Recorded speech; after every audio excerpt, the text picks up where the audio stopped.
नमस्कार, मैं शालिनी और आप देख रहे हैं नेक्स्ट 9 न्यूज।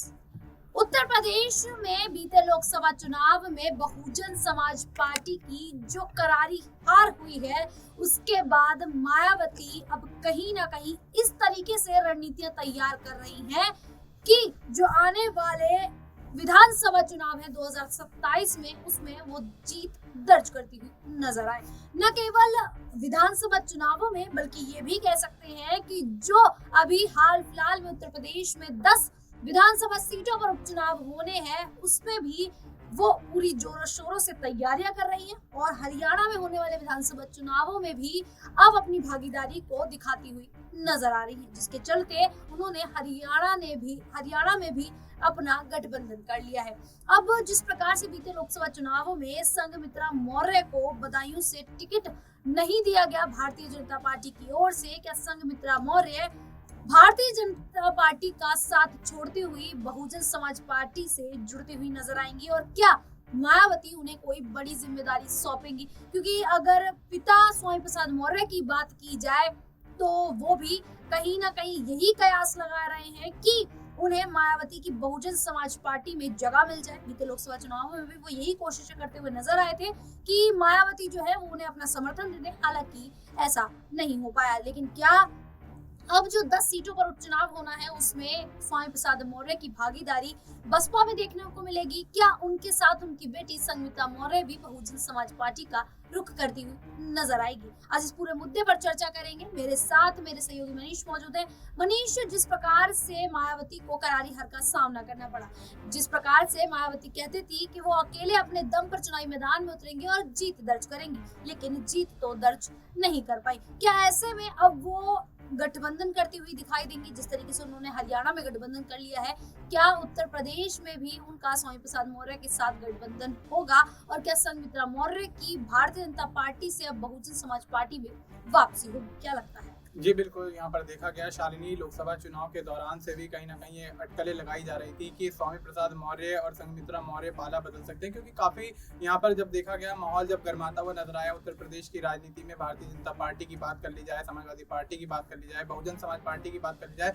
तो तमाम दलों के नेता कहीं ना कहीं अपने दल को छोड़कर दूसरे दल का साथ निभाते हुए नजर आए। और ऐसे में देखा गया, अब जिस तरीके से आपने संघमित्रा मौर्य और स्वामी प्रसाद मौर्य का जिक्र किया है, तो कहीं ना कहीं अब जिस तरीके से उपचुनाव यहाँ पर नजदीक है, तो उसको लेकर भी जिस तरीके से मायावती रणनीतियां बनाती हुई नजर आ रही हैं और आकाश आनंद की वापसी के बाद पार्टी जो मजबूत होती हुई नजर आ रही है, उसके माध्यम से कहीं ना कहीं ये भी कहा जा सकता है कि आने वाले समय में बहुजन समाज पार्टी की तरफ रुख करते हुए नजर आ सकते हैं दोनों पिता पुत्री। और ऐसे में अभी ये जो यहाँ पर इनका रुख करना कहीं ना कहीं भारतीय जनता पार्टी को स्वामी प्रसाद मौर्य का यहाँ पर बसपा में रुख करना एक नुकसानदायक साबित हो सकता है। और ऐसे में देखा जा रहा है जिस तरीके से संघमित्रा मौर्य भी भारतीय जनता पार्टी में फिलहाल मौजूद है, लेकिन अगर वो वापसी करती है तो यहाँ पर बेशक यहाँ पर यूपी में बड़ा झटका उत्तर प्रदेश की राजनीति में यहाँ पर भारतीय जनता पार्टी को लगता हुआ नजर आएगा, क्योंकि देखा जा रहा है जिस तरीके से भारतीय जनता पार्टी। मनीष, देखिए, जिस प्रकार से बीते लोकसभा चुनावों में ये देखा गया था कि जो संघमित्रा मौर्य हैं वो लगातार 2 बार की सांसद रह चुकी हैं बदायूं से, उसके बावजूद भी संघमित्रा मौर्य का भारतीय जनता पार्टी टिकट काट देती है। तो क्या हम इसको ये कह सकते हैं कि भारतीय जनता पार्टी ने जो संघमित्रा मौर्य का टिकट काटा है, उसकी गलती जो है वो अब भारतीय जनता पार्टी को भुगतनी पड़ रही है? क्योंकि बदायूं की सीट उनके खाते में थी और जब संघमित्रा मौर्य का टिकट काटकर यहाँ पर एक नया उम्मीदवार मैदान में उतारा गया, तो वो यहाँ पर आदित्य यादव से चुनाव हार गया और ये जो बदायूं की सीट थी वो समाजवादी पार्टी के खाते में चली गई। तो क्या ये सबसे बड़ी गलती कह सकते हैं हम भारतीय जनता पार्टी की? जी बिल्कुल, यहाँ पर शालिनी बिल्कुल बड़ी गलती कह सकते हैं, क्योंकि संघमित्रा मौर्य का जिस तरीके से आपने जिक्र किया कि बदायूं की सीट से 2 बार यहाँ पर जीतती हुई नजर आई और अब की बार शायद अगर वो यहाँ पर खड़ी होती, लोकसभा चुनाव लड़ती, तो बेशक यहाँ पर एक बार फिर से जीत दर्ज करती हुई नजर आती, उनकी हैट्रिक बन जाती। और ऐसे में अब यहाँ पर भारतीय जनता पार्टी का उनका टिकट काटना ही कहीं ना कहीं उनको नुकसान दे रहा है, क्योंकि लोकसभा चुनाव के दौरान आपने और हमने सबने देखा कि जिस तरीके से तमाम राजनीतिक पार्टियां अपने दल से यहाँ पर नेताओं को निकालने की यहाँ पर जद्दोजहद में लगी हुई थी। और ऐसे में समाजवादी पार्टी के मुखिया अखिलेश यादव ने भी काफी फेरबदल किए, लेकिन देखा गया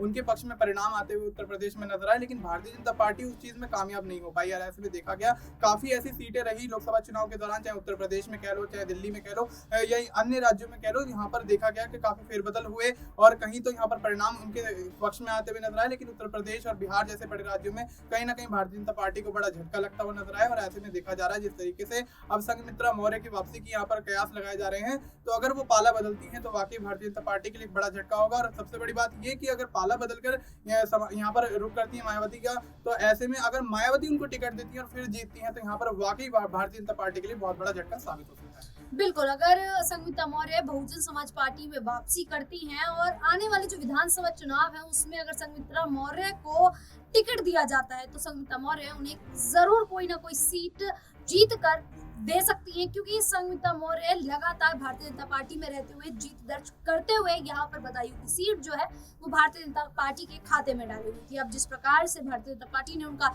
टिकट काटा, भारतीय जनता पार्टी ने बीते लोकसभा चुनाव में ये रणनीति अपनाई थी कि वो किसी भी दागी चेहरे को अब चुनावी मैदान में नहीं उतारेगी, लेकिन संघमित्रा मौर्य आखिरकार उनके ऊपर किसी प्रकार का कोई दाग नहीं था। उसके बावजूद भी क्यों संघमित्रा मौर्य का टिकट काटा गया। वहीं पर अगर अपर्णा यादव का जिक्र किया जाए तो उनके ऊपर भी किसी प्रकार का कोई दाग नहीं था, तो अपर्णा यादव को भी भारतीय जनता पार्टी ने टिकट क्यों नहीं दिया, ये बड़े सवाल खड़े हो जाते हैं। मनीष, क्या लगता है कि यहाँ पर न केवल संघमित्रा मौर्य, ये भी कहा जा सकता है कि अपर्णा यादव भी भारतीय जनता पार्टी में अब इंतजार करते करते थक चुकी है और अब वो समाजवादी पार्टी का रुख कर सकती है। जी बिल्कुल, यहाँ पर अपर्णा यादव की अगर बात की जाए तो लोकसभा चुनाव के दौरान यहाँ पर उनके साथ जिस तरीके से यहाँ पर भारतीय जनता पार्टी करती हुई नजर आई, तो ये यहाँ पर काफी शर्मनाक बात है, क्योंकि देखा जा रहा है जिस तरीके से समाजवादी पार्टी अपने परिवार की पार्टी को छोड़कर अपर्णा यादव यहाँ पर भारतीय जनता पार्टी की तरफ रुख करती हुई नजर आई और ऐसे में पूरी तरह से समाजवादी पार्टी का साथ छोड़ती हुई नजर आई। और उसके बाद भारतीय जनता पार्टी में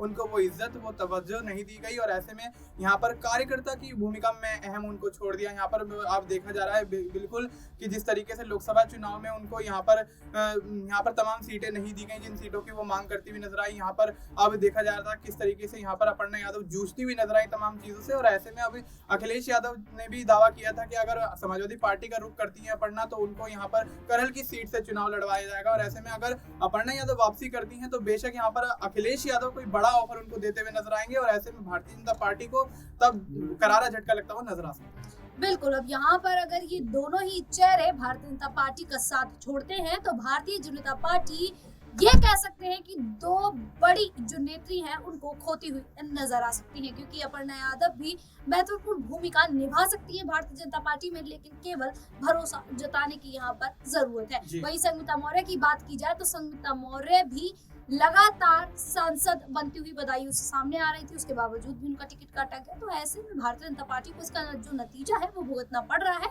और अब लगातार भारतीय जनता पार्टी में जो अंतरकलह की स्थिति है वो देखने को मिल रही है। इसका पूरा फायदा मायावती उठाती हुई नजर आ रही है और देखना होगा कि जो उत्तर प्रदेश में 10 विधानसभा सीटों पर उपचुनाव होंगे, आखिरकार उन 10 सीटों पर कौन जीत दर्ज करता है, आखिरकार उन 10 सीटों में से सबसे ज्यादा सीट किसके खाते में जाती है, ये तो समय ही बताएगा। फिलहाल के लिए इतना ही। इसी प्रकार की देश दुनिया से जुड़ी खबरों के लिए देखते रहिए नेक्स्ट 9 न्यूज।